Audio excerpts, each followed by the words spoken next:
नमस्कार भक्तों, सुनिए श्री कृष्णा टिप से श्रीमद् भगवद गीता अब हिंदी में। श्रीमद् भगवद गीता अध्याय 11 विश्वरूप दर्शन योग, ब्रह्मांडीय रूप में भगवान को देखने का योग। अर्जुन ने कहा, मुझ पर करुणा कर आप द्वारा प्रकट किए गए परम गुह्य आध्यात्मिक ज्ञान को सुनकर अब मेरा मोह दूर हो गया है। मैंने आपसे सभी प्राणियों की उत्पत्ति और संहार के संबंध में विस्तार से सुना है। हे कमल नयन, मैंने आपकी अविनाशी महिमा को भी जाना है। हे परमेश्वर, आप वास्तव में वही हो जिसका आपने मेरे समक्ष वर्णन किया है। किंतु हे परम पुरुषोत्तम, मैं आपके विराट रूप को देखने का इच्छुक हूँ।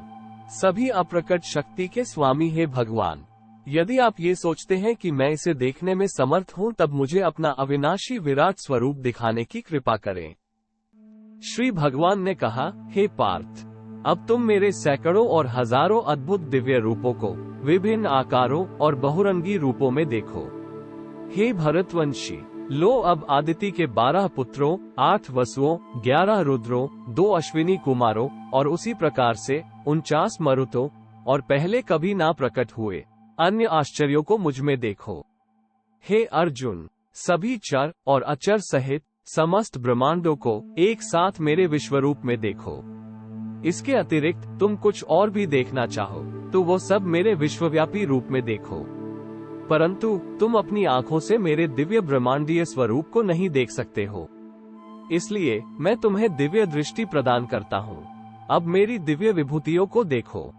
संजय ने कहा, हे राजन, इस प्रकार से कहकर योग के स्वामी महायोगेश्वर श्री कृष्ण ने अर्जुन को दिव्य विश्वरूप दिखाया। अर्जुन ने भगवान के दिव्य विराट रूप में असंख्य मुख और आंखों को देखा। उनका रूप अनेक दैवीय आभूषण से अलंकृत था और कई प्रकार के दिव्य शस्त्रों को उठाए हुए था। उन्होंने उस शरीर पर अनेक मालाएं और वस्त्र धारण किए हुए थे, जिस पर कई प्रकार की दिव्य मधुर सुगंधियां लगी थी। वो स्वयं को आश्चर्यमय और अनंत भगवान के रूप में प्रकट कर रहे थे, जिनका मुख सर्वव्याप्त था।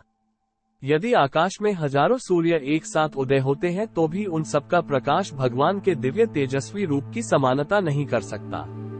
अर्जुन ने देवों के देव के उस दिव्य शरीर में एक ही स्थान पर स्थित समस्त ब्रह्मांडों को देखा। तब आश्चर्य में डूबे अर्जुन के शरीर के रोंगटे खड़े हो गए और वह मस्तक को झुकाए भगवान के समक्ष हाथ जोड़कर इस प्रकार प्रार्थना करने लगा। अर्जुन ने कहा, मैंने आपके शरीर में सभी देवताओं और विभिन्न प्रकार के जीवों को देखा। मैंने वहां कमल पर आसीन ब्रह्मा और शिव तथा सभी ऋषियों और स्वर्ग के सर्पों को देखा। मैं सभी दिशाओं में अनगिनत भुजाएं, उदर, मुंह और आंखों के साथ आपके सर्वत्र फैले हुए अनंत रूप को देखता हूँ। हे ब्रह्मांड के स्वामी, आपका रूप अपने आप में अनंत है। मुझे आप में कोई आरंभ, मध्य और अंत नहीं दिखता। विश्वरूप दर्शन योग में मुकुट से सुशोभित चक्र और गदा से सुसज्जित शस्त्रों के साथ सर्वत्र दीप्तिमान लोक के रूप में आपके रूप को देख रहा हूँ। इस चमचमाती अग्नि में आपके तेज को देख पाना कठिन है, जो सभी दिशाओं से प्रस्फुटित होने वाले सूर्य के प्रकाश की भांति है। मैं आपको परम अविनाशी मानता हूँ। आप ही धार्मिक ग्रंथों द्वारा ज्ञात होने वाले परम सत्य हो। आप समस्त सृष्टि के परम आधार हो और सनातन धर्म के नित्य पालक और रक्षक हो और अविनाशी परम प्रभु हो। आप आदि, मध्य और अंत से रहित हैं और आपकी शक्तियों का कोई अंत नहीं है। सूर्य और चंद्रमा आपके नेत्र हैं और अग्नि आपके मुख के तेज के समान है, और मैं आपके तेज से समस्त ब्रह्मांड को जलते देख रहा हूँ। हे सभी जीवों के परम स्वामी, स्वर्ग और पृथ्वी के बीच के स्थान और सभी दिशाओं के बीच आप अकेले ही व्याप्त हैं। मैंने देखा है कि आपके अद्भुत और भयानक रूप को देखकर तीनों लोग भय से कांप रहे हैं। स्वर्ग के सभी देवता आप में प्रवेश होकर आपकी शरण ग्रहण कर रहे हैं और कुछ भय से हाथ जोड़कर आपकी स्तुति कर रहे हैं। महर्षि और सिद्धजन पवित्र स्रोतों का पाठ कर और अनेक प्रार्थनाओं के साथ आपकी स्तुति कर रहे हैं। रुद्र, आदित्य, वसु, साध्यगण, विश्वदेव, दोनों अश्विनी कुमार, मरुत, पितर, गंधर्व, यक्ष, असुर तथा सभी सिद्धजन आपको आश्चर्य से देख रहे हैं। हे सर्वशक्तिमान भगवान, अनेक मुख, नेत्र, भुजा, जांघें, पांव, पेट तथा भयानक दांतों सहित आपके विकराल रूप को देखकर समस्त लोग भय से त्रस्त है, और उसी प्रकार से मैं भी। हे विष्णु भगवान, आकाश को स्पर्श करते हुए बहुरंगों, दीप्तिमान मुख फैलाए और चमकती हुई असंख्य आंखों से युक्त आपके रूप को देखकर मेरा हृदय भय से कांप रहा है और मैंने अपना सारा धैर्य और मानसिक संतुलन खो दिया है। प्रलय के समय की प्रचंड अग्नि के सदृश आपके अनेक मुखों के विकराल दांतों को देखकर मैं भूल गया हूँ कि मैं कहाँ हूँ और मुझे कहाँ जाना है। हे देवेश, आप ब्रह्मांड के आश्रयदाता हैं, कृपया मुझ पर करुणा करो। मैं धृतराष्ट्र के सभी पुत्रों को उनके सहयोगी राजाओं और भीष्म, द्रोणाचार्य, कर्ण तथा हमारे पक्ष के सेना नायकों सहित आपके विकराल मुख में प्रवेश करता देख रहा हूँ। इनमें से कुछ के सिरों को मैं आपके विकराल दांतों के बीच पिसता हुआ देख रहा हूँ। जिस प्रकार से नदियों की कई लहरें समुद्र में प्रवेश करती हैं, उसी प्रकार से ये सब महायोद्धा आपके धधकते मुख में प्रवेश कर रहे हैं। जिस प्रकार से पतंगा तीव्र गति से अग्नि में प्रवेश कर जलकर भस्म हो जाता है, उसी प्रकार से ये सेनाएं अपने विनाश के लिए तीव्र गति से आपके मुख में प्रवेश कर रही हैं। आप अपनी तीक्ष्ण जिह्वा से समस्त दिशाओं के जीव समूहों को चाट रहे हैं और उन्हें अपने प्रज्वलित मुखों में निगल रहे हैं। हे विष्णु भगवान, आप अपने सर्वत्र फैले प्रचंड तेज की किरणों से समस्त ब्रह्मांड को भीषणता से झुलसा रहे हैं। हे देवेश, कृपया मुझे बताएं कि अति उग्र रूप में आप कौन हैं? मैं आपको प्रणाम करता हूँ, कृपया मुझ पर करुणा करें। आप समस्त सृष्टियों से पूर्व आदि भगवान हैं। मैं आपको जानना चाहता हूँ और मैं आपकी प्रकृति और प्रयोजन को नहीं समझ पा रहा हूँ। श्री भगवान ने कहा, मैं प्रलय का मूल कारण और महाकाल हूँ जो जगत का संहार करने के लिए आता है।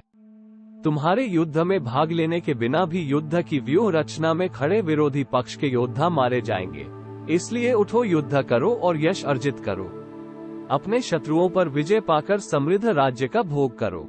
ये सब योद्धा पहले ही मेरे द्वारा मारे जा चुके हैं। हे श्रेष्ठ धनुर्धर, तुम तो मेरे कार्य को संपन्न करने का केवल निमित्त मात्र हो। द्रोणाचार्य, भीष्म, जयद्रथ, कर्ण और अन्य महायोद्धा पहले ही मेरे द्वारा मारे जा चुके हैं। इसलिए बिना विक्षुब्ध हुए इनका वध करो, केवल युद्ध करो और तुम अपने शत्रुओं पर विजय पाओगे।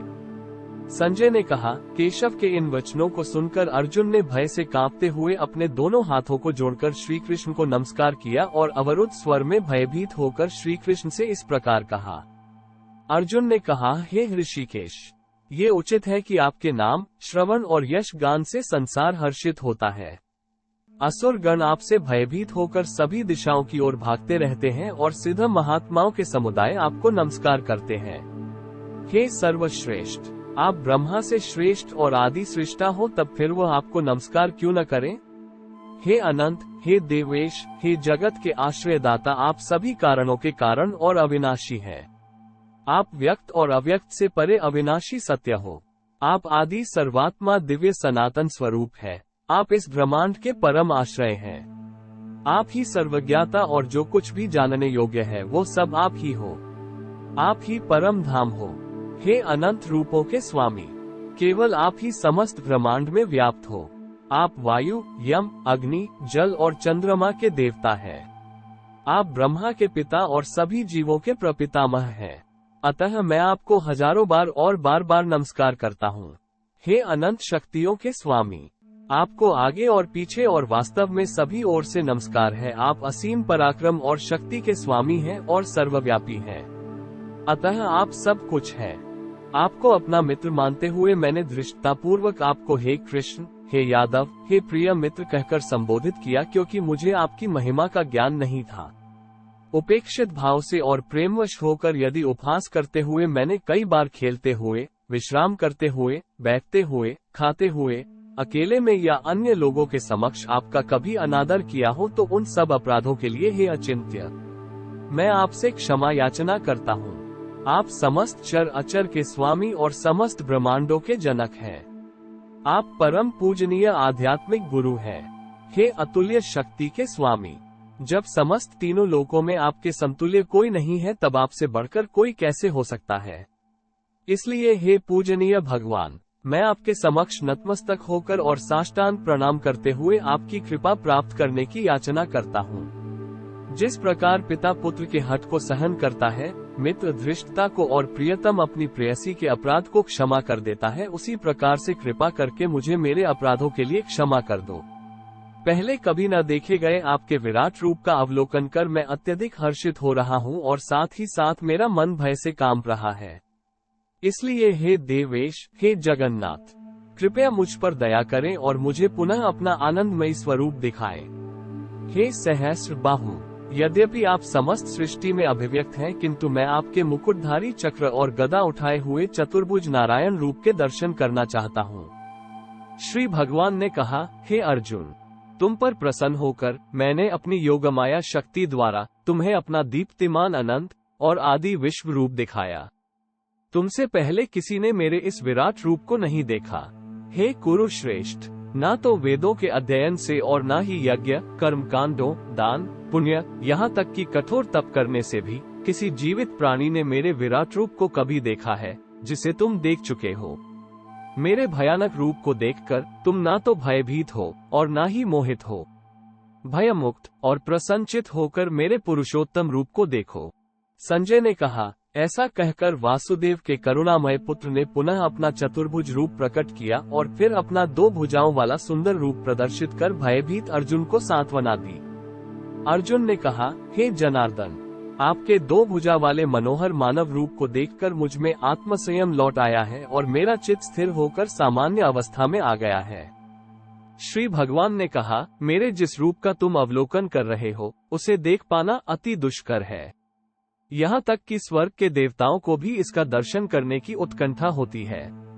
मेरे इस रूप को न तो वेदों के अध्ययन, न ही तपस्या, दान और यज्ञों जैसे साधनों द्वारा देखा जा सकता है, जैसा कि तुमने देखा है। हे अर्जुन, मैं जिस रूप में तुम्हारे समक्ष खड़ा हूँ उसे केवल अनन्य भक्ति से जाना जा सकता है। हे शत्रुहता, इस प्रकार मेरी दिव्य दृष्टि प्राप्त होने पर ही कोई वास्तव में मुझ में एकीकृत हो सकता है। वे जो मेरे प्रति अपने कर्तव्यों का पालन करते हैं, जो मुझ पर ही भरोसा करते हैं, आसक्ति रहित रहते हैं और किसी भी प्राणी से द्वेष नहीं रखते, ऐसे भक्त निश्चित रूप से मुझे प्राप्त करते हैं। हरि ओम तत्सत। इस प्रकार श्रीमद् भगवद गीता का 11वां अध्याय समाप्त हुआ।